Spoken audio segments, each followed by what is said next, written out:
더불어민주당 이낙연 대표가 국회 세종시 이전 논란에 다시 불을 지폈습니다.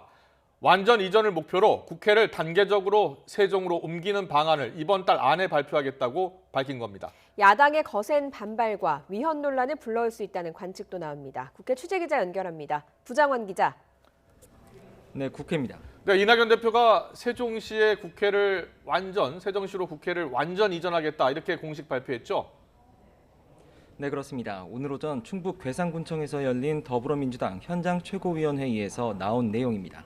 회의 시작과 함께 이낙연 대표, 충청권 중심의 국가 균형 발전 방안을 언급하던 와중에 국회를 세종으로 이전시키겠다고 깜짝 발표했습니다. 단 일단 완전 이전이 목표지만 단계적으로 추진하겠다고 단서를 달았는데요. 구체적인 안은 조만간 제시하겠다고 밝혔습니다. 그러면서 서울은 중장기적으로 동아시아의 경제와 금융 그리고 문화의 중심으로 발전시키겠다고 덧붙였는데요. 직접 들어보시겠습니다. 서울은 중장기적으로 동아시아의 경제, 금융, 문화 중심으로 발전시키고 세종에는 국회의 완전 이전을 목표로 하는 단계적 이전을 추진하겠습니다. 그 구체안을 곧 국민 앞에 상세히 제시하겠습니다. 민주당에서 국회 세종 이전이 수면 위로 떠오른 건 지난 7월 국회 교섭단체 연설에서 김태년 원내대표의 발언이 시작이었습니다.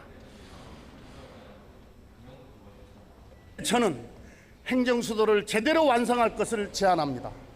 길거리 국장, 카톡 과장을 줄이려면 국회가 통째로 세종시로 이전해야 합니다. 아울러 더 적극적인 논의를 통해 청와대와 정부 부처도 모두 이전해야 합니다. 지난 2004년 헌법재판소의 위헌 결정으로 미완성에 그친 행정수도 논의를 국회 이전을 통해 완성하겠다는 구상이었는데요. 곧이어 당내 행정수도 완성 추진단이 구성됐고 오는 2022년 대통령 선거 전까지 행정수도 이전 로드맵을 만들겠다고 선언했습니다. 그리고 그 결과를 담은 균형발전 종합보고서를 조만간 발표하기로 했는데요. 오늘 이낙연 대표의 발언은 최종안 발표에 앞서서 운을 띄운 거로 보입니다. 네, 우선 오늘 발표에서는 국회 이전만 담겼는데 청와대나 다른 정부 부처는 제외된 겁니까? 네, 애초에 청와대까지 이전 대상에 포함해서 검토한 것으로 알려졌는데 청와대 의견이나 여론 수렴 등을 거친 결과 최종적으로 청와대는 제외하기로 했습니다. 대신 국회의 경우 상임위원회 등 일부 기능만 옮기는 안과 국회 전체를 옮기는 것 가운데 모두 이전하는 쪽으로 가닥이 잡혔습니다. 다만 국회 전체를 세종으로 옮길 경우 지난 2004년 헌법재판소의 행정수도 위헌 결정이 걸림돌입니다. 이에 따라 완전 이전을 하더라도 상징적인 공간인 국회 본회의장과 의장 집무실은 남기는 방안이 유력한데요. 또 이전 이후 여의도에 남는 국회 부지에는 스타트업 클러스터를 조성하는 방안을 염두에 두고 관련 연구 영역에도 착수했습니다. 이후 국민 여론을 수렴한 뒤 특별법을 발의해 국회 이전을 본격적으로 추진한다는 계획입니다. 민주당 행정수도 완성추진단 관계자는 YTN과의 통화에서 위헌 소지가 없는 선이 어디까지인지 보고 신중하게 추진하겠다면서 남은 국회 시설이나 공간을 활용할 수 있는 방안도 함께 고려하고 있다고 설명했습니다.